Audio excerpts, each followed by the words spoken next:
ഈ രാഹുൽ ഗാന്ധി നടന്ന് പറയുകയാണ് ഈ നഷ്ടപ്പെട്ട വിമാനങ്ങളുടെ വിലയെല്ലാം മോദി കൊടുക്കണമെന്ന്.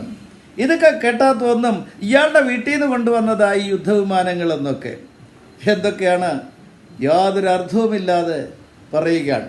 ഖാർഗെ ഒരു ചോദ്യം ചോദിക്കുന്നു, മറ്റ് രാഷ്ട്രീയ പാർട്ടികളുടെ നേതാക്കന്മാരെ ദൗത്യ സംഘത്തിൽ ഉൾപ്പെടുത്തിയത് BJP-യിൽ കൊള്ളാവുന്ന ആളുകളില്ലാത്തത് കൊണ്ടാണോ എന്ന്.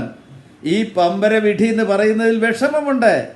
കോൺഗ്രസിന്റെ നരസിംഹറാവു ഒരു ദൗത്യ സംഘത്തെ അയക്കുന്നതിന്റെ ലീഡറായി തിരഞ്ഞെടുത്തത് പ്രതിപക്ഷ നേതാവായിരുന്ന വാജ്പേയി ആയിരുന്നു.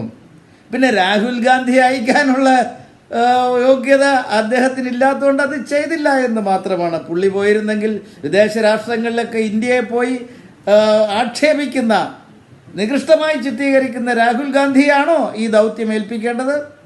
രാഹുൽ ഗാന്ധി പറയുന്ന വിഡിത്തരങ്ങൾ കേട്ട് ഏറ്റുപറയുന്ന ഖാർഗെയാണോ അയക്കേണ്ടത്? അയക്കാൻ പറ്റിയ ആളുകളെ തന്നെ അയച്ചു. ആ ദൗത്യ സംഘം വിജയിച്ചു കൊണ്ടിരിക്കുന്നു എന്നുള്ളതാണ് വസ്തുത.